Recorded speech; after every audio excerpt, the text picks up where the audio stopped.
Olá, muito boa tarde. Seja bem-vindo a mais um Política em Foco, nosso programa semanal de entrevistas. Desde já quero te agradecer pela sua audiência. Estamos ao vivo pelas plataformas digitais da Foco One TV.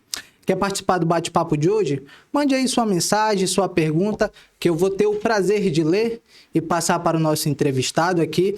Vou logo adiantando, a entrevista de hoje está imperdível. Vou falar com uma das maiores figuras da política aqui no nosso estado.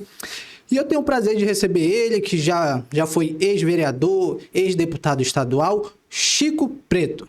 Meu amigo, muito obrigado por ter aceito nosso convite. É uma honra recebê-lo aqui no nosso programa. Muito obrigado, Ronaldo. Honrado em estar aqui na Foco TV, não é isso? Foco On TV. Foco On TV. E ansioso para debater contigo e responder aí perguntas que os internautas possam enviar para nós. Com certeza. Olha, entrevista imperdível. Vamos falar muito sobre política amazonense, sobre o cenário das eleições deste ano. Então, você que está nos acompanhando aí, participe da nossa entrevista, mande aí sua pergunta, sua sugestão. Chico, tem alguns entrevistadores que quando começam a entrevista fala a biografia, né, do entrevistado. Eu já sou o contrário, eu gosto de dar o espaço aqui para meu convidado falar sobre a trajetória dele. Então, fique à vontade, o espaço é todo seu. Então, bora lá. De maneira objetiva, Ronaldo, o Chico Preto, que é apelido, pois o meu nome de registro é Marco Antônio. Nascido em Manaus, capital do estado do Amazonas, em junho de 69, ou seja, eu tenho 57 anos. Sou filho da dona Roseli, do seu Antônio, marido da Silvana, sou pai do Antônio e da Mariana. E sou um entusiasta, um cara que é apaixonado por esse estado e que tem na política um instrumento para que o Amazonas possa alcançar tudo aquilo que eu penso que é destino do nosso estado. O destino do nosso estado é ser próspero. O destino do Amazonas é ser um estado de prosperidade para todos que aqui moram. Mas a gente está percebendo que essa prosperidade, ela está travada, né? Os que seguram o Amazonas em muitas questões. Está aí o exemplo da BR-319. Está aí o exemplo de um estado que ainda não consegue produzir o peixe que a gente come. Isso é uma coisa que o amazonense gosta de peixe. Oh. Mas quando a gente fala que o Amazonas não produz o peixe que nós comemos, fica aquela coisa assim, como é que é isso? Casa de ferreiro, espeto de pau? Né? Porque todo o peixe que nós comemos, nós não pescamos nos rios. Esse peixe ele é produzido, mas não é produzido no Amazonas. Ele é produzido em Roraima, Boa Vista, produzido aqui em Porto Velho, Rondônia. Então, eu sou um entusiasta de um Amazonas de muitas possibilidades, mas que essas possibilidades nós precisamos trabalhar. Foco, com clareza, com resiliência, com persistência, para que nós alcancemos o mais rápido possível essa condição de um estado próspero, de um estado que distribui riquezas para aqueles que aqui nasceram e para aqueles que aqui moram, para aqueles que adotaram o Amazonas como seu estado. Olha, como é bom falar com quem conhece o estado, né? O senhor já traz uma informação que eu, jornalista, não tinha. Essa do peixe? Do peixe aí. Pois é, cara. E é justamente isso. Pois é, a gente pensa que não, a gente produz o peixe que a gente come. Não. Vamos entrar já nessa polêmica, Bora. Vamos falar sobre isso. Explique para o nosso público de forma... Como é que funciona essa logística, né? O peixe faz parte da dieta de todo amazonense. Tem uns que gostam mais, outros que gostam menos. Eu adoro peixe. Bem, mas o peixe que nós comemos aqui na cidade de Manaus, Chico Preto, aquele que chega ali na Panaí, que o cidadão vai lá comprar. Fala, irmão, esse peixe que o senhor está falando? Na Panaí, na Manaus Moderna, em outras feiras, eu já comi peixe no município de Tefé, que o peixeiro, o cara, onde a gente estava comprando, ele disse, esse peixe eu comprei em Manaus, esse peixe vem de Roraima. Mas como é que é isso, Chico? É exatamente isso. A gente não pesca todo o peixe que a gente consome. A gente está comprando peixe de Roraima e de Rondônia, que tem lá uma piscicultura fortíssima. Tanto Roraima quanto Rondônia tiveram um foco, um planejamento, que não é só do governo, mas o governo tem uma parcela fundamental, né, de incentivo, de impulsionamento. O governo foi lá e deu um impulso para que Rondônia fosse, juntamente com Roraima, um dos maiores produtores de peixe através da piscicultura. Nós temos maior quantidade de rios, é fato, mas produção de peixe no Amazonas, ainda nós não somos os primeiros. Isso é uma coisa que me incomoda, Ronaldo, porque, para mim, o Amazonas era para ser o maior produtor de peixe do Brasil. E por que não do mundo? Mas o maior produtor de peixe do Brasil, se eu não me engano, é o Paraná. Olha que informação curiosa. Paraná, Santa Catarina, Mato Grosso do Sul. Está aqui do lado do maior rio de água doce do mundo. Tá, né? Chico, tu colocaste essa questão. Mas o que falta?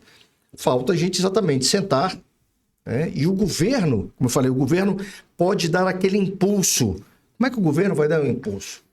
O governo senta com quem tem propriedades rurais aqui no Amazonas, porque o governo não tem propriedade para produzir peixe.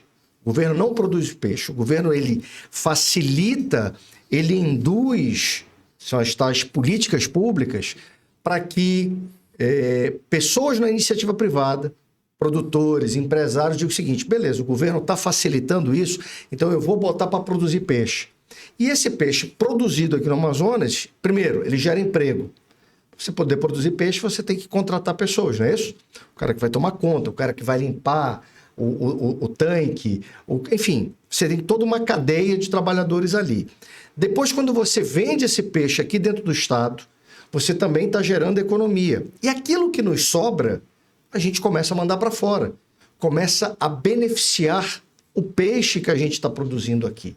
Então, a gente precisa, sabe, Ronaldo, entender que o Amazonas tem que ter esse sonho, esse projeto que está ao alcance das nossas mãos. Se a gente fosse falar assim, Ronaldo, olha, o Amazonas vai ser o maior plantador de morango do mundo, aí eu disse, cara, isso vai ser difícil para a gente, porque a gente não tem vocação para produzir morango. Agora, peixe, começa que a água está batendo aqui na nossa porta. É isso, o maior rio de água doce do mundo. A maior né? quantidade de água doce do mundo está aqui na região amazônica, e em especial no Amazonas.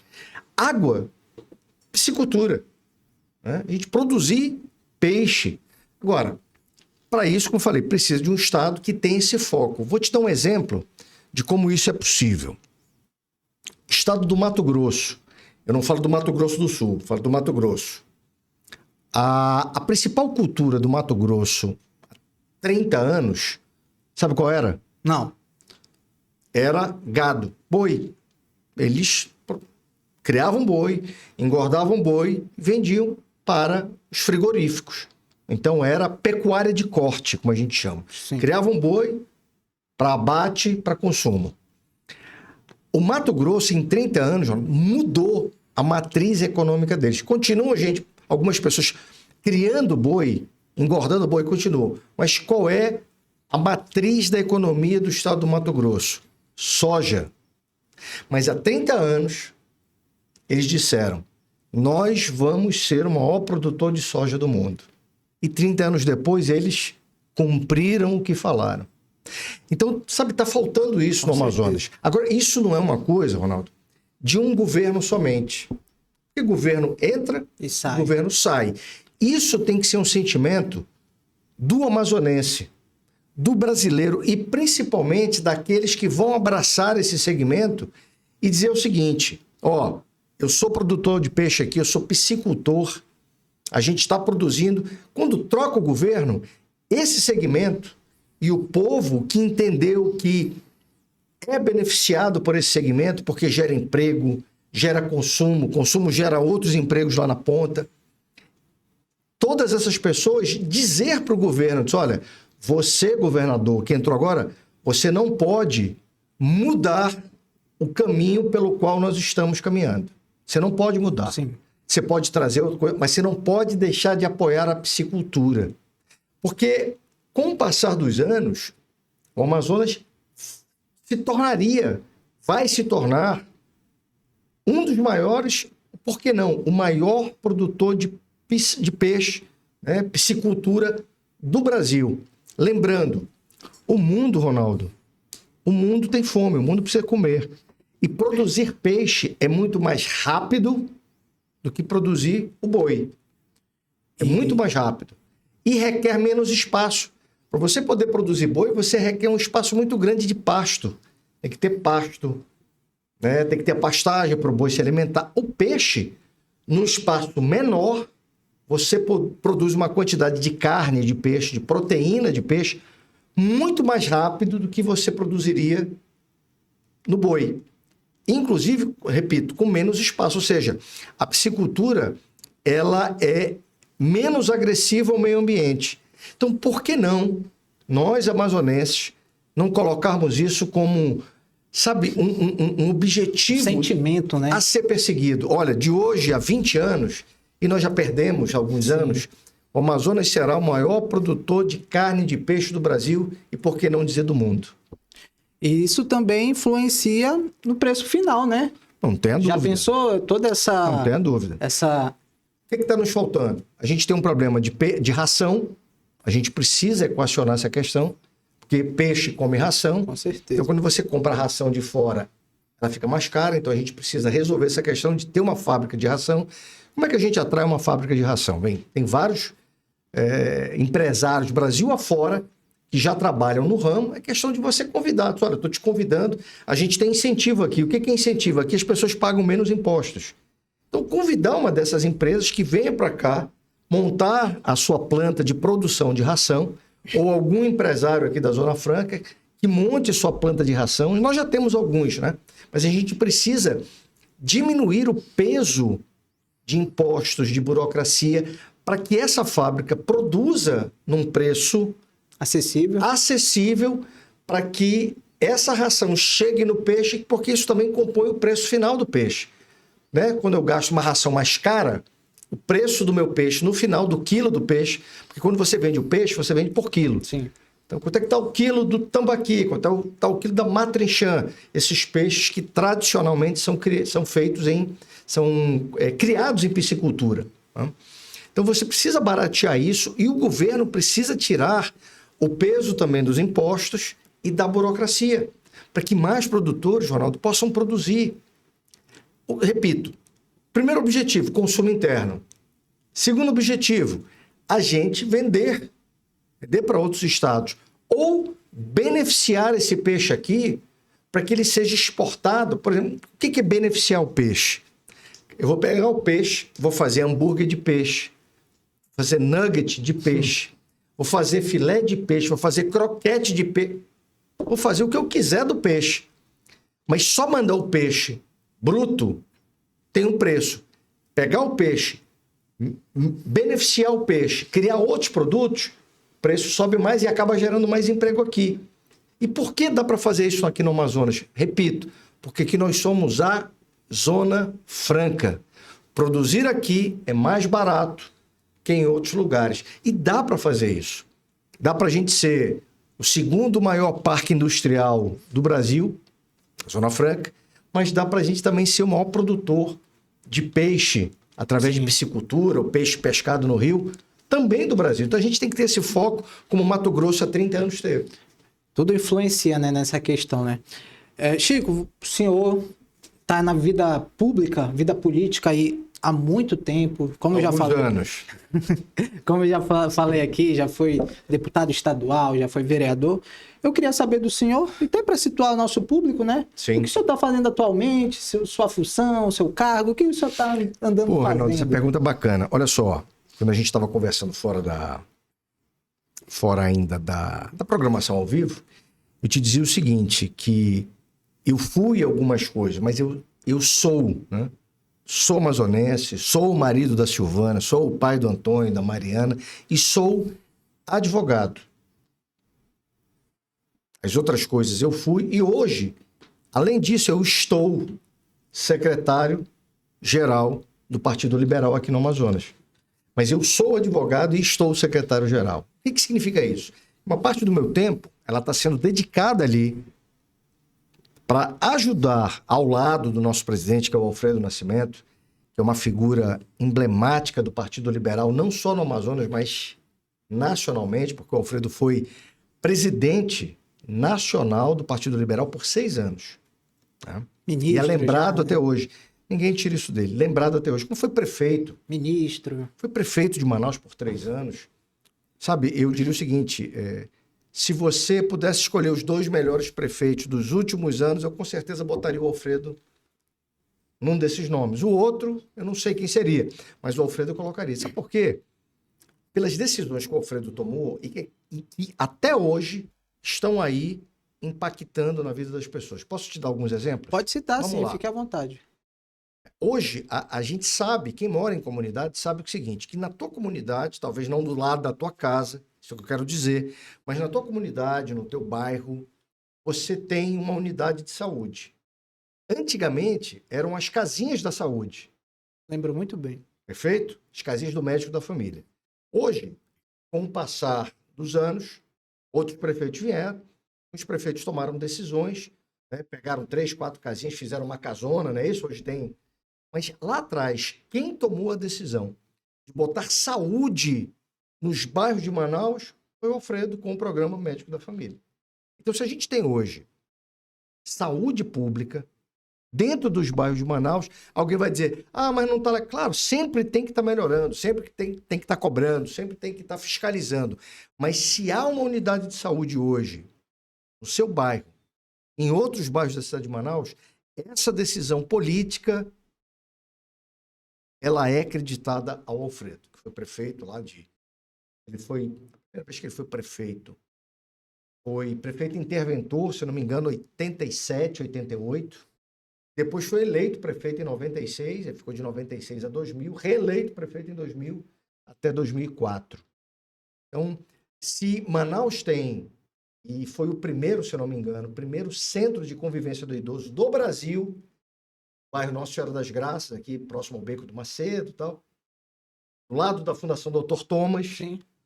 primeiro centro de convivência do Brasil, inaugurando um novo tempo, uma nova visão. Porque lá naquele momento, o Alfredo já via, Ronaldo, cara, o Brasil começou a envelhecer mais. Antes, a expectativa de vida do brasileiro era de 45, 50 anos, pô. Eu li uma vez num jornal, na década de 30, que houve um acidente em Manaus, a manchete é o seguinte, caminhão bate numa velhinha de 45 anos. Velhinha de 45 anos. Olha como é que era. Há bastante tempo. Hoje, 45 anos, a gente ainda tá... Cara, 57 não me troco por nenhum garotão, pô, de 22. Me sinto bem, motivado, ativo. Mas olha só, o Alfredo já tinha percebido que o brasileiro estava envelhecendo. Porque o acesso à saúde melhorou, o acesso à informação, o acesso à alimentação. Então ele disse, cara, a gente precisa ter uma política pública e criar um sentimento de respeito, de inclusão para as pessoas que estão envelhecendo. Ele foi lá e fez o primeiro Parque Municipal do Idoso. Fez o programa Mãe Social. A Mãe Social, o que era? Não tinha creche. Ele tinha aquela senhora escolhida dentro do bairro, uma senhora que era benquista, era conhecida. E dentro da casa dela, recebia as crianças para poder o pai e a mãe trabalhar. E a prefeitura levava a comida, levava o gás. E aquela mãe fazia a substituição da creche. Não tinha tantas creches naquele tempo. Então, o Alfredo, esse cara que tomou decisões que impactou na vida das pessoas. Então, ele é um cara dentro do PL, como eu falei, emblemático. Né? E eu estou ali, sob a orientação dele, para ajudar a construir o PL Amazonas, olhando aí para essa eleição que daqui a pouco ela já está batendo na nossa porta. Daqui a pouco a gente vai ter que abrir a maçaneta e passar. Ou seja, daqui a pouco a gente vai ter que escolher aqueles que vão, durante os próximos 4 anos, de 27 até 2030, tomar decisões no Brasil e no Amazonas, representando nosso povo. Chico, a gente vai falar muito sobre as eleições deste ano ainda, mas eu quero conversar com o senhor sobre um assunto muito polêmico no atual cenário político, não só político, mas de forma em geral no nosso país, que é direita e esquerda. O senhor já tem anos de vida pública. Em que momento surgiu essa questão de direita e esquerda e como isso influenciou na política? Legal. Olha só. Até 2014, 15, o Brasil não tinha, brasileiro não tinha a percepção do que era esquerda e direita. Na minha opinião, Ronaldo, essa percepção começa a ser criada, construída, com uma figura que passou a ser conhecida nacionalmente e hoje é conhecido mundialmente como Bolsonaro. 2014, 2015, 2016, Bolsonaro começa a bater nesse assunto. E começa, né, dizendo, olha, a esquerda é isso aqui que o PT faz, é o mensalão, é o petrolão. E a direita, esse pensamento onde a gente valoriza o seguinte, meu irmão, tu vai tomar decisão política, mas tu não pode tomar decisão política que prejudique as famílias, que prejudique, sabe, o direito do pai e da mãe de criar os seus filhos, de orientar os seus filhos nessas questões sensíveis, valores, princípios, educação sexual, né? Bolsonaro começou a pontuar isso aí. E isso, Ronaldo, vem entrando no radar do brasileiro e hoje eu posso te afirmar que, por conta desse fenômeno chamado Bolsonaro, hoje o brasileiro é capaz de dizer os 11 nomes dos ministros do Supremo Tribunal Federal, mas ele não repete a escalação do Brasil, que acabou de ser escalado pelo Lancelotti. Talvez ele não saiba quem é que foi convocado ou não, mas dos 11 ministros do Supremo Tribunal Federal, o cara sabe dizer. Por quê? Porque o Bolsonaro botou a política no radar do brasileiro.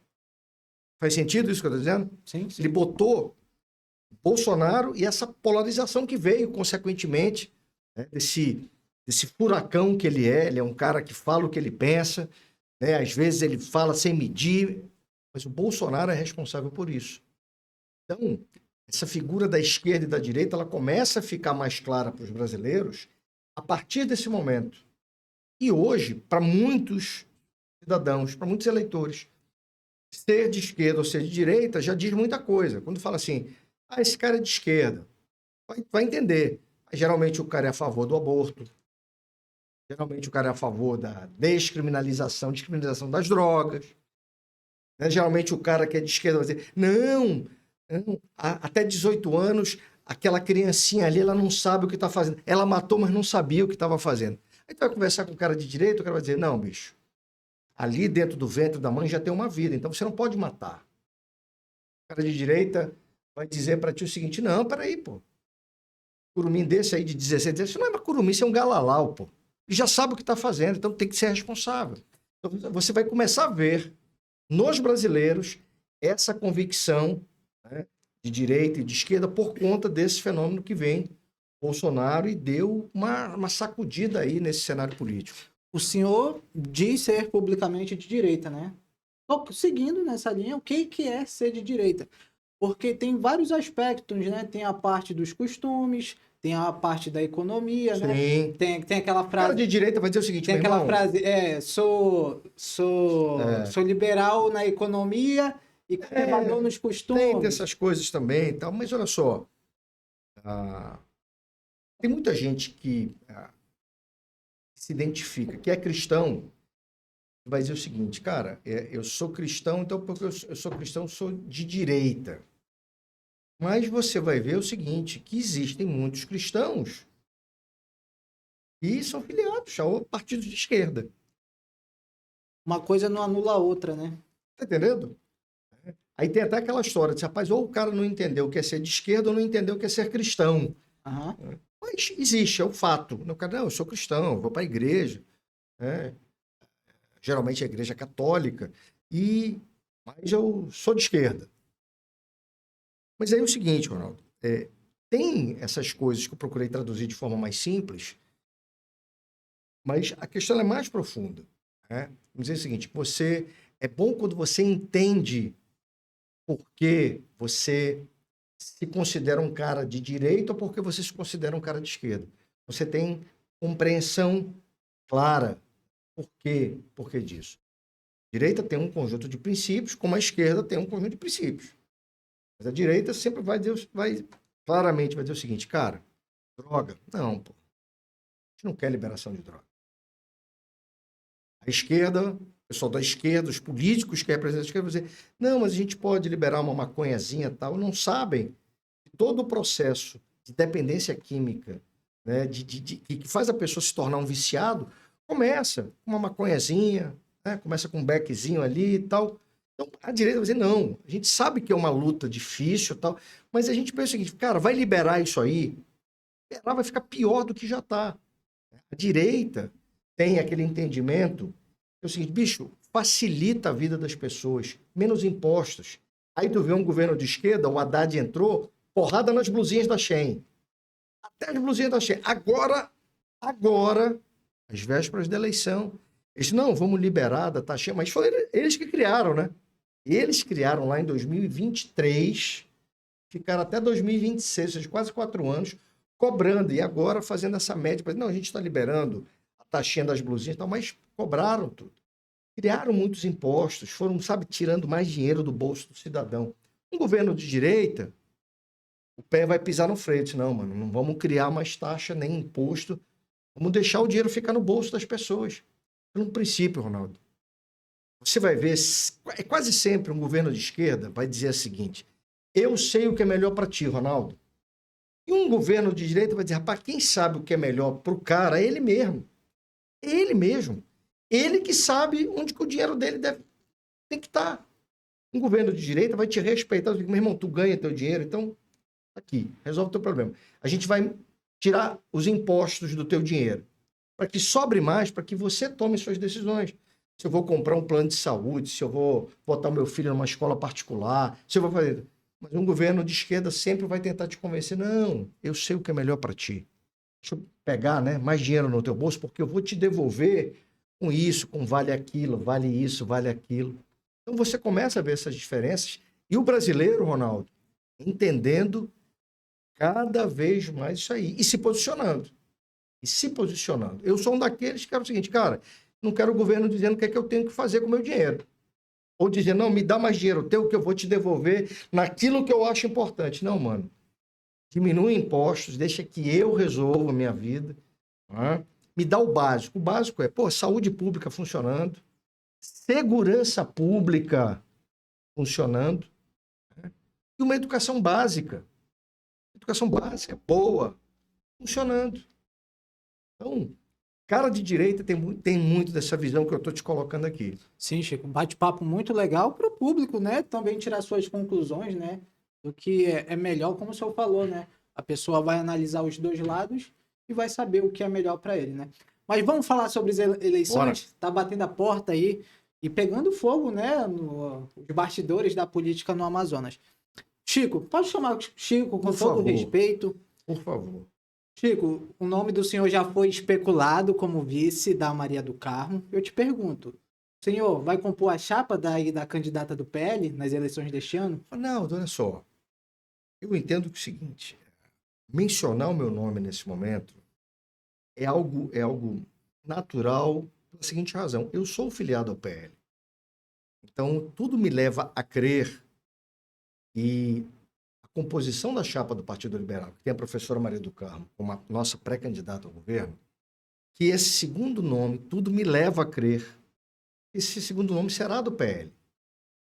Então, como eu sou filiado ao PL, mas tem outros filiados ao PL, começa essa história, olha, vai ser fulano, vai ser Beltrano e tal. Eu tenho o seguinte sentimento. Eu estou no projeto do Partido Liberal para que o Amazonas tenha uma mudança de verdade. Essa forma de enxergar o Estado. Falei ainda há pouco da piscicultura. Sabe, eu quero ver o Amazonas, cara, primeiro lugar na piscicultura. Eu quero ver o Amazonas com uma segurança que não dá refresco para pedófilo. Que pedófilo no Amazonas, que seja político, governador, senador, que seja, sabe, quem quer que seja, não tem a vida fácil aqui. Uma segurança que responda à altura. Então, eu estou nesse projeto para contribuir de alguma maneira para que essa coisa chamada governo do Estado responda para o cidadão. Quero ver o Estado produzindo, quero ver o Estado dando uma segurança, sabe, chibata, como a gente fala, uma saúde que precisa responder os anseios do nosso povo. Uma BR-319, cara, precisa sair do papel. Então, para que a política? A política é essa ferramenta que nos permite chegar nesses sentimentos que eu estou dividindo aqui contigo. Eu vejo como natural, mas deixa eu te dizer uma coisa, eu não sou pré-candidato a nada, mas sou filiado ao Partido Liberal, entendo que a política é importante, entendo o que acontece na política, tanto nos bastidores quanto lá fora, tenho clareza dos caminhos que o Estado pode seguir, tenho clareza dos desafios, quem quer que seja o próximo governador ou governadora, vai enfrentar. Se eu puder, se for da vontade de Deus, literalmente, que eu esteja nesse processo, eis-me aqui, eu me sinto pronto. Mas não sou pré-candidato. A gente sabe que envolve muita coisa a escolha de um vice, né? Articulação desde Brasília até aqui o estado, né? Tu acha que experiência conta? Com certeza. Vamos ser objetivos, Chico. O senhor aceitaria o convite para ser vice da Maria do Eu Carmo? estou filiado ao Partido Liberal. Se é um entendimento de você cumprir uma missão, repito, eu não me coloquei como pré-candidato a nada. Eu não sou pré-candidato a deputado estadual, senador. Mas eu sou filiado e, repito, política segue fazendo sentido. E, óbvio, eu me sinto preparado para contribuir, para tomar decisões, para pensar, para articular. Isso você pode fazer com ou sem mandato. Mas eu sou filiado e estou dentro desse processo com o objetivo, ver o PL chegando ao governo do Estado, enfrentando os desafios que nós temos pela frente e verdadeiramente transformando esse Estado, dando um rumo, sabe, claro para esse Estado. Na agricultura, na logística, nas outras tantas possibilidades que o Amazonas tem para que nós possamos gerar emprego, renda, prosperidade para o nosso povo. E falando sobre o governo do Amazonas, como o senhor avalia o cenário atual, né? Os nomes que já estão postos aí, né? É o Maraziz, a pré-candidata do PL, né? Maria do Carmo, o ex-prefeito de Manaus, Davi Almeida, e agora, né, o nome do momento aí, do Roberto Cidade, né? Como o senhor avalia esse cenário de forma geral e resumida para o nosso público? Eu entendo que a novidade nesse processo é a professora Maria do Carmo. Mas uma novidade com conteúdo. Novidade com resultado. Outro dia alguém falou o seguinte, Maria do Carmo, ela, assim como o ex-governador Sonima, ela vai entrar no governo, ela não tem experiência política nenhuma. Alto lá. Alto lá. Maria do Carmo, entrando no governo do Estado, ela traz uma experiência que está aí para todo mundo ver. Eu não consigo acreditar, Ronaldo, que alguém seja ruim de trabalho, ruim de entrega, tendo a maior universidade privada da região norte. Tendo feito algo que nem o governo do Estado, tampouco a Prefeitura de Manaus conseguiram fazer. A gente tinha ali aquele patrimônio do mundo, que era o Hotel Tropical, ali na Ponta Negra, se acabando. E, sabe, e faltando ali uma providência, faltando uma... Não era o governo que... O governo não compraria, nem a prefeitura. Mas quando você está dentro daquela realidade, governo e prefeitura, você tem ferramentas, Ronaldo, para induzir, para convencer pessoas lá fora. O governo e a prefeitura dizem, cara, bora fazer um investimento lá em Manaus. Tem um hotel lá, porrada. Vocês podem ir lá comprar, a gente facilita, a gente tira imposto, a gente tira a burocracia. Eu só quero que vocês botem para funcionar novamente o Hotel Tropical para atrair turistas, para fortalecer a nossa economia do Estado. Não fizeram isso. E vai lá, Maria do Carmo. Peraí, esse hotel aqui, o hotel foi para o leilão, ela foi lá, comprou o hotel, aí disse, cara, rapaz, eu preciso reformar esse hotel. Foi, pegou dinheiro no banco, e daqui a pouco ela entrega novamente o Hotel Tropical. Repito, é uma referência mundial, cara. E daqui a pouco vai ter um monte de turista aqui, eu quero conhecer, eu quero visitar novamente o Tropical. Daqui a pouco isso vai estar bombando aqui.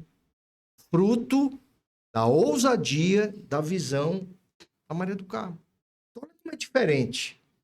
Você ser governador e você não ter uma fábrica de picolé da massa, porque, a verdade seja dita, o Wilson entrou no governo do Estado, ele não tinha uma fábrica de picolé da massa. Faz falta experiência? Faz. Faz falta. A gente viu que no início tropeçou e foi. Maria do Carmo tem uma outra pegada, bicho. Ela vem com uma outra história. A universidade, é o tropical, né? Maria do Carmo também produz peixe, diga-se de passagem, ela junto com o marido e tal. Então, ela tem uma outra pegada. Então, isso me leva a crer. Ao sentar ali, é óbvio, né? Nem a Maria do Carmo, nem ninguém que nunca sentou ali sabe de tudo o que acontece ali. Então, quando você senta naquela cadeira, você, cara, vou fazer isso, vou fazer isso. Aí daqui a pouco chegam as informações. Aí tu fala, eu pensei que era diferente. Tá tão ruim assim, Aí você atrasa, você tem que atrasar algumas coisas. Né? Você replaneja. Mas isso só é possível para uma pessoa com o perfil da Maria do Carmo, que vem nessa pegada de gerenciamento de entrega, sabe, para dar esse novo rumo, para dar essa nova visão, esse novo impulso para o Amazonas. Eu tenho uma certeza que está precisando e o povo está querendo. Então eu te digo, nesse quadro que está aí, Maria do Carmo é a novidade. Eu não vejo os demais como sendo novidade. Né? Eu vou evitar, porque também não acredito mais nessa política de ficar falando mal dos outros. Eu digo o seguinte, eu não vejo os outros como novidade, mas não vou falar mal. Mas a Maria do Carmo eu vejo como novidade e vou falar das qualidades que ela tem, certo? Para que ela possa chegar lá e pegar esse touro pelas rédeas, pelos chifres e dizer, cara, bora botar esse Amazonas aí no rumo certo. E isso, cara, só foi possível, só para tu entender, pela visão de um cara que ainda há pouco a gente falou, que é o Alfredo Nascimento. E foi o Alfredo, que lá atrás disse assim, cara, essa mulher aí, a mulher tem vontade de tomar decisão. A gente sabe que não é fácil, mas a gente tá vendo que ela tá com gás, cara. O Alfredo abre a porta do maior partido do Brasil, que ela entre, bote a camisa do PL. Ela não era do PL, entrou no PL ano passado, com esse projeto de construir esse caminho rumo ao governo do Estado do Amazonas. E a disputa está bem acirrada. A disputa, como todas as disputas, né, Ronaldo? De acordo com as pesquisas que estão saindo. Vai ser acirrado. Mas, como eu te falei, nesse cenário, a novidade é a Maria. Porque os outros já tiveram oportunidade, né, cara? Quem tá ali... Já tiveram oportunidade. O cara fala, mas eu vou... Pô, mas você já esteve lá, o que você fez? Mas você passou lá, cara, o que você fez? Falando quem esteve lá, a gente não pode falar do nome do Omar Aziz, né? De acordo com as últimas pesquisas, ele figura em primeiro, em outras, a Maria do Carmo. Então, tá os dois ali na liderança, né? Nessa disputa. Eu te pergunto, segundo turno, vai ficar entre esses dois, Omar Aziz e Maria do Carmo, Chico? Pode ser. Eu tenho a convicção de que a Maria tem que estar preparada e ela estará preparada. Essa malandragem do debate, né, do confronto das ideias, porque preparada para tomar decisões, para entender o que está acontecendo e tomar decisões, a professora Maria do Carmo já está preparada, né? Essa caminhada que ela faz com as empresas dela, dando resultado, entregando futuro, educação para as pessoas que, né, estão estudando lá. Agora, aquela malandragem do debate, da comunicação, não tenho dúvida que ela vai chegar preparadíssima. E quem quer que seja o senador Omar Aziz, que seja outro candidato, quando você chega no segundo turno, você tem que estar preparado para vencer qualquer um. Vencer pelas suas ideias, vencer pela sua história. Nada de baixaria, né? O povo não quer mais baixaria. Ter ideia, proposta e mostrar o seguinte. Olha só, Ronaldo, na época da eleição, cara, todo mundo vai ter uma ideia brilhante. A questão é, esse cara, homem ou mulher, tem capacidade de entregar aquilo que ele está dizendo? Porque hoje, plano de governo, o ChatGPT faz o plano que tu quiser. Chega, ChatGPT, me dá um plano de governo. Então, o meu plano de governo, o cara, meu plano de governo. Pô, parou. Para falar a real, você pode escrever o que você quiser. A questão é que o povo vai olhar. E a história desse cara, a história dessa mulher? Não, a história dessa mulher, a história desse cara é de entrega. Ou é, por exemplo, de desviar dinheiro da saúde. Aí a Operação Maus Caminhos até hoje, né? Desviou dinheiro de saúde, muita gente ficou sem cirurgia. Família de político envolvido no meio, né? Então o povo vai olhar e vai dizer, peraí, esse cara vai entregar mesmo? Ou é só mais um plano de governo feito pelo ChatGPT? Então, para mim, é isso. Né? Vai ser essa comparação da capacidade de entregar. Aí é que eu digo, cara, nossa candidata, ela tem uma história. Ninguém tem uma história perfeita. A perfeição na Terra não existe. A perfeição vai voltar. Um dia passou pela Terra, chama-se Jesus Cristo, um dia volta. Essa é a perfeição. Não vai encontrar ninguém perfeito. Mas a história dela é uma história verdadeira. De enfrentamento, de entrega, de construção, sabe? Para entregar o resultado. Então, é isso que, sabe, que eu vejo e que eu acredito e que confio. E Chico, só para eu nem coloquei aqui no meu roteiro não, mas só uma dúvida que veio na minha cabeça agora. Vai. O que o senhor achou do prefeito Davi Almeida renunciar ao cargo dele, né, para disputar as eleições? O que o senhor achou Acho que disso? era previsível. Depois de reeleito prefeito, acho que era previsível. Talvez, observação, talvez não só o Davi, eu acho que ninguém esperava os últimos acontecimentos. Depois que o Wilson disse, vou ficar na cadeira, né? Ele fez assim como o Dom Pedro, né? Teve o dia do fico aqui no Amazonas, né? Vou ficar. Que depois não foi o fico, Depois, né? Foi o dia do peguei o beco. Peguei o beco. Mas esse episódio eu acho que não estava no radar de ninguém. E, de repente, esse movimento deu uma bagunçada aí no tabuleiro. Deu uma bagunçada. Mas com a reeleição do Davi, eu via como bem possível. Eu disse, não, ele vai renunciar e vai tentar o governo. Acho que ele tinha um cenário e agora tem outro cenário. Né? Mas como eu te falei, quem quer ser governador, meu irmão, vou ter que enfrentar qualquer cenário. Eu não escolho o cenário, eu enfrento os cenários. E está preparado para qualquer um. E pelo que a gente vê, né? Inclusive, as pesquisas recentes estão dando, pelo que eu estou acompanhando, a maioria das pesquisas ele está figurando em último, hein? A rejeição também disparando. Desgaste, né? Então, até o Roberto Cidade, que há pouco tempo sentou na cadeira de governador, na última pesquisa, se eu não me engano, ele já está na frente dele. Mas, enfim, vamos mudar de página.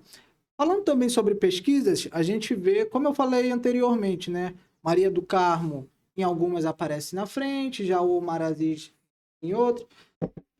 Para senador, Capitão Alberto Neto também na frente.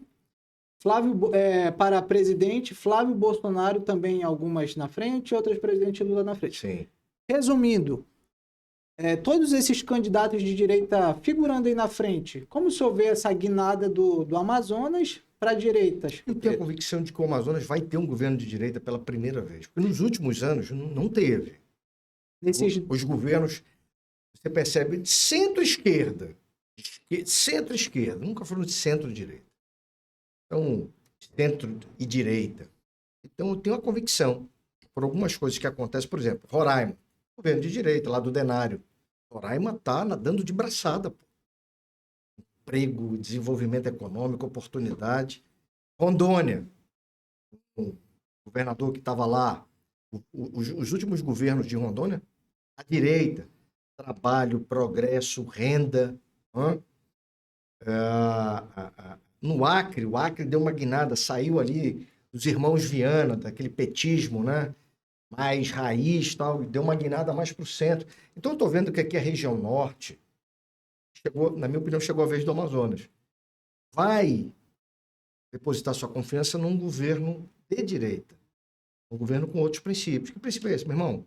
Bora diminuir burocracia para o povo, bora, né, organizar a máquina para a gente tirar imposto de dentro do bolso do povo. Então, tudo isso é o foco no governo de direita. Vamos parar com essa história de que a parte mais importante do meio ambiente é o ser humano, pô. A gente poder focar verdadeiramente na solução da BR-319. Porque fica aquela história na BR-319 o seguinte, BR-319 é uma rodovia inaugurada em 1976, Ronaldo. A gente não está falando de algo novo. Aí agora vem essa visão xiita de meio ambiente. O meio ambiente precisa existir ao mesmo tempo meio ambiente, fauna, flora, com o ser humano. Não, o jacaré caolho, a gente não pode mexer com o jacaré caolho, mas pode deixar o cara morrer de fome? Ou ficar dependendo de Bolsa Família, de cesta básica pro resto da vida? Não, a arara perneta não pode mexer na arara perneta, porque senão... Rapaz, a gente precisa encontrar um equilíbrio. E há equilíbrio nisso, dá para encontrar. problema é que tem essa visão ideológica, xiita, eco-xiita, então não pode nada. É como se o Amazonas, né, tivesse que ser tutelado por esse pensamento. Cara, nós sabemos o que a gente pode fazer, os exemplos do mundo afora, de países que conseguiram equilibrar. O Canadá é um exemplo. Os caras conseguem explorar minério, conseguem preservar o seu meio ambiente. Bora pegar a tecnologia, bora trazer esses parâmetros para cá. Agora, a gente só não pode ficar nessa de que não, o Amazonas vai ser o santuário do mundo. Se o povo, a gente vai viver em jaula, o povo vir visitar a gente aqui, olha, esse santuário de pessoas aqui, eles não produzem, eles não comem, mas a gente fica pagando o bolso. Cara, essa ideia, desculpa, isso é um atraso de vida. A gente quer desenvolvimento. Zona Franca é um patrimônio, mas não é suficiente, pô. Não para de nascer gente. Zona Franca, daqui a pouco, com o nível de tecnologia, a Zona Franca tende a empregar menos pessoas e produzir mais. E aí?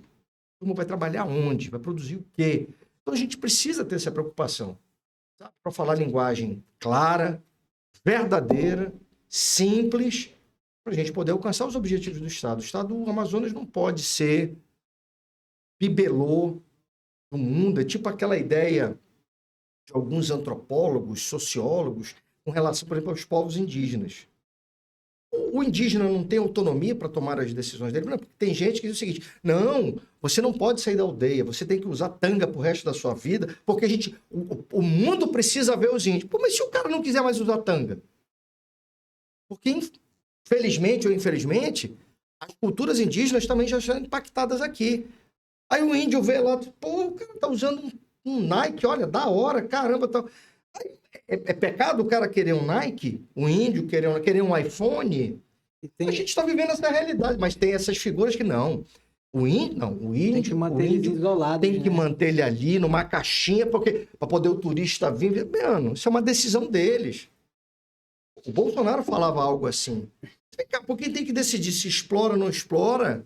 O cara que está lá da terra. A gente não, que não pode. Então, a gente precisa, sabe, romper alguns limites, abrir essa discussão com verdade, com responsabilidade, mas a gente tem que ser ousado nisso. Não dá para ficar, sabe, engessado como nós estamos por conta dessa ideologia.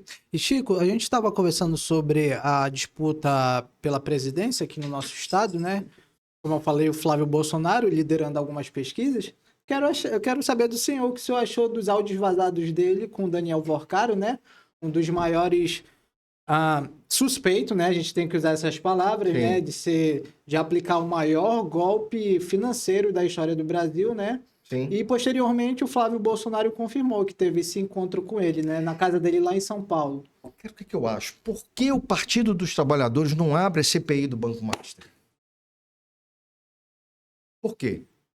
Porque o PT pega toda a sua bancada e assina um requerimento para abrir a CPI do Banco Master. Simples. Na CPI, você vai separar o joio do trigo. A gente vai ver verdadeiramente o que está acontecendo. Porque até então, tudo aquilo que vai no rumo do Flávio, eu acredito que sejam narrativas. O cara cria narrativa. O cara está criando narrativa. Tá entendendo? O cara cria narrativa. Aquela história da Flávio ligou, pediu patrocínio. Um monte de gente pediu patrocínio do Banco Master, mas o Flávio pedir era crime. Se tornou crime. Flávio não pediu para dizer: ei, me dá um empréstimo porque eu vou te dar uma emenda parlamentar. Me dá um empréstimo que eu não vou pagar porque eu vou pedir para o Banco Central não executar o teu banco. Como tem acusações aí, não é isso? Contrataram um ministro do Supremo, né? A mulher de um ministro do Supremo, para o ministro do Supremo dar pressão lá no Banco Central para não acabarem com o branco. Então, abre a CPI. E hoje, se eu não me engano, o Flávio foi para a tribuna dizer: meu irmão, abre esse troço, cara. Qual é o medo de se abrir uma CPI sobre o Banco Master? Eu pedi, muita gente concorda, muita gente então abre a CPI, embora, bota as cartas na mesa. Quem for podre, que se quebre. Então, o que eu acho abre a CPI do Banco Master. E é uma proposta que o PL todo está apoiando. E como a gente estava comentando, né? Foram áudios vazados, mas aparentemente nada comprometedor. Mas o senhor acha que esse encontro, essa ligação com ele, pode impactar na candidatura dele? Nesse momento, todo mundo que teve algum contato com o Vorcado, se não explicar bem, o cara vai ficar leproso. Né? Se o cara não explicar bem e tal. Agora, para botar um ponto final nas narrativas, porque aí começam as narrativas. Eu fiz uma comparação só para tu entender.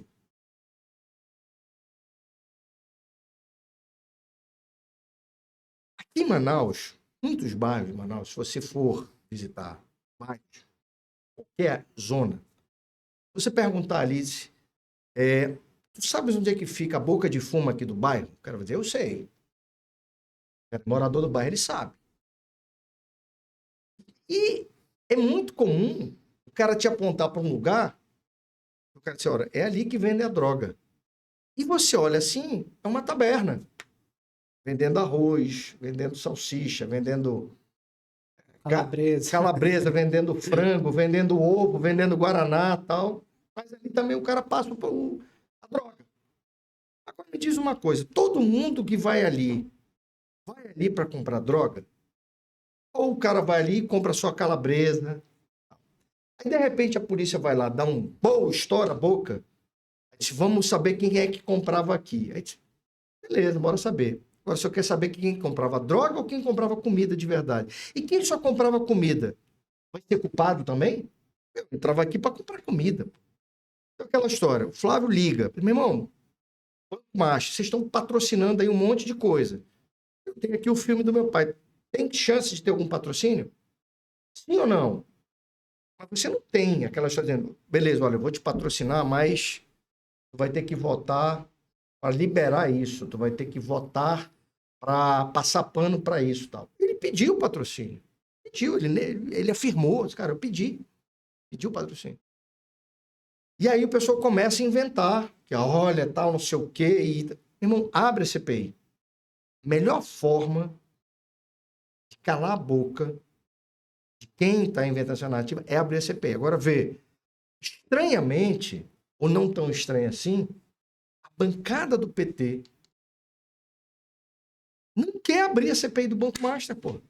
E os caras dizem, não, o Banco Master, não sei o quê, e financiava o Bolsonaro. Então abre, pô, tá, vocês estão com a chance, com a faca e o queijo na mão, de pegar a CPI do Banco Master e enterrar o Bolsonaro de vez. Por que não abrem? E, na verdade, já tem tem um protocolo, um requerimento, né, do Carlos Jordi, já alcançou as assinaturas necessárias. Hoje estavam pedindo, na reunião do Congresso. Hoje estavam pedindo, Alcolumbre, instala esse negócio, irmão, qual é o problema? E o que é muito... O que é estranho é, por que segura? Vai pegar em quem? Vai cair quem? Não, eu digo assim, a questão também do poder concentrado na mão de uma única figura ter essa decisão de... Mas, enfim... Eu vi hoje, pessoal, alguns deputados exatamente argumentando, dizendo, tem que mudar Alcolumbre, a legislação, Alcolumbre, né? O requerimento alcançou a quantidade de assinaturas, está pronto, você não tem mais direito de dizer instala ou não instala, você tem que instalar.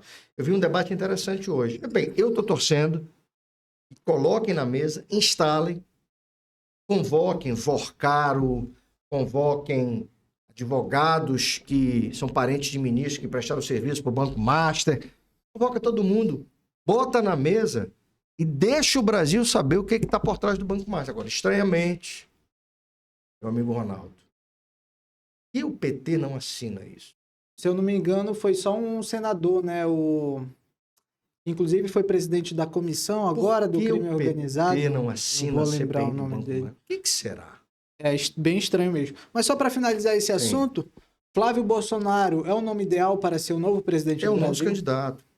O Flávio tem maturidade suficiente para chegar naquela posição, tá? E absorver.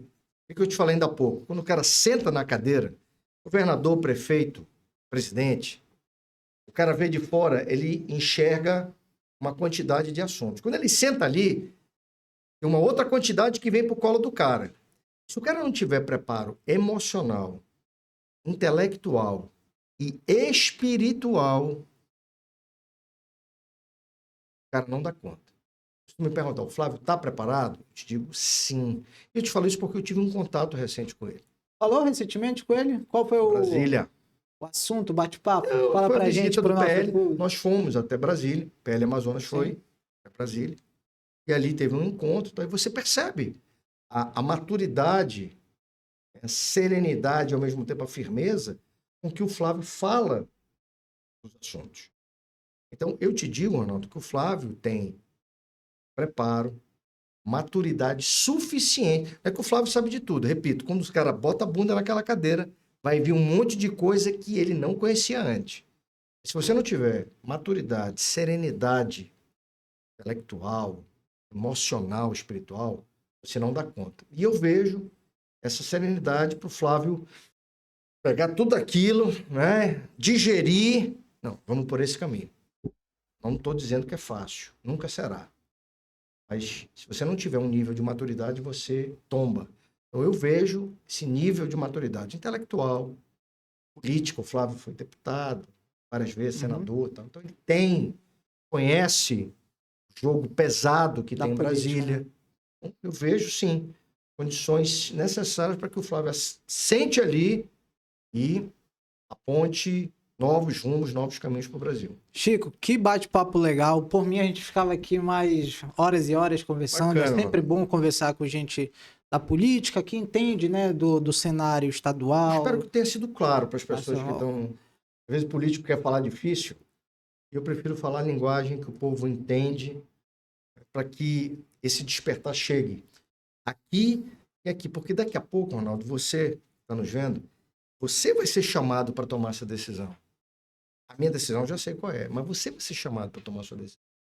E a sua decisão vai dizer onde o Brasil vai chegar. Então eu espero ter contribuído sinceramente. Antes de finalizar, meu amigo, se o senhor não for vice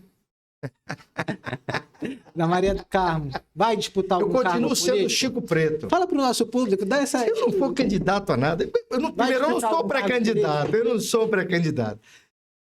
Eu me sinto até honrado de dizer assim, cara, eu sou um ser humano, Porque o nome do... eu sou um ser humano de carne e osso. Tem que ser claro. O Eu sou um nome... ser humano de carne e osso. É óbvio, Ronaldo, eu gosto de hipocrisia. Fala Nem pro de nosso falsa público. modéstia. Dá essa exclusiva pra gente. Nem de falsa modéstia. É óbvio, quando alguém fala do teu nome, pô, teu nome e tal, cara, isso dá um... aquece o coração, né? Porque você, poxa, que eu fiz, o que eu falei, sabe, o que eu defendi, as pessoas entenderam. E olham para mim e dizem, pô, esse cara, isso dá uma aquecida no coração da gente. Mas eu repito, eu não me preparei, não coloquei meu nome para ser pré-candidato a nada. A nada.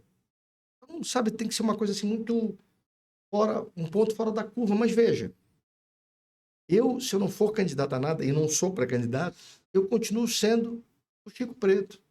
Continuo sendo o advogado, o amazonense, o cara que tem sonhos por esse estado. Sabe que tem muita gente com disposição de ajudar a dar um rumo nesse Amazonas, para que daqui a 10 anos, sabe, a gente não tem alguém sentando aqui, dizendo o seguinte, poxa, a gente continua comprando peixe, pô, 10 anos se passar, e a gente não está produzindo. Peixe lá de Roraima e de Rondônia. Roraima e de Rondônia, cara. Entendeu? Para te ver como o bate-papo a gente vai crescendo, vai Pois sabendo é. mais das coisas. Então, essa é a minha motivação. Então, enquanto eu tiver alguma juventude, porque os 57 de hoje eram os 37 de antigamente. Marco Antônio. Eu quero estar nesse processo para contribuir, fazer com que o Amazonas, sabe, esteja aí firme, forte, rumo àquilo que a gente sonha, porque só triunfa a esperança que luta, já dizia o hino do E antes de finalizar, meu amigo, a gente já está no limite. O que o senhor acha do fenômeno Salazar? E essa especulação. A gente está falando de especulação. Salazar é o deputado federal mais votado da história do Amazonas, pode anotar aí. Então ele não vai ser vice da Maria do Carmo. Recentemente estourou aí no nosso estado essa informação, né? Que poderia natural, ser, cara, né? natural. O Salazar é filiado ao PL. Acho que ele seria um bom vice da Maria do Carmo? Cara, o Salazar é um cara que eu conheço, não tenho assim, tanta convivência com ele, mas já tive muitos encontros com ele. Acho um cara verdadeiro e um cara que não tem medo de aprender. Acho que o Salazar é um cara que aprende rápido, sabe? É fato. Primeiro mandato dele, mas é um fenômeno de comunicação. E o Salazar é um cara humilde, ele segue aprendendo, ele tem força de vontade de aprender. Tenho certeza que Em pouco tempo, o Salazar ele estaria voando. Mas o Salazar, repetindo aquilo que o nosso presidente falou, Salazar vai ser o deputado federal mais votado da história do Amazonas e talvez o mais votado proporcionalmente do Brasil. Vai bater aí 20, 25% dos votos de um estado. Talvez nenhum outro deputado federal tenha 20, 25% dos votos do seu estado. Então o Salazar vem para fazer história. E nessa minha convicção, Ronaldo, o PL fará 2 deputados federais, o Salazar, e olha se não fizer o terceiro, mas 2 certamente. A representação do PL na Câmara Federal a partir do ano que vem será de 2 deputados federais. Pode anotar isso aí. Meu amigo, muito obrigado. Honrado. Por ter aceito o nosso convite. Para você que nos acompanhou, muito obrigado pela sua audiência. Olha, hoje eu tô aqui, mas semana que vem não, daqui a uns dias, a Juliana Batista vai estar no comando dessa atração. Para finalizar, meu amigo, finalizar de vez, tu acredita em Deus?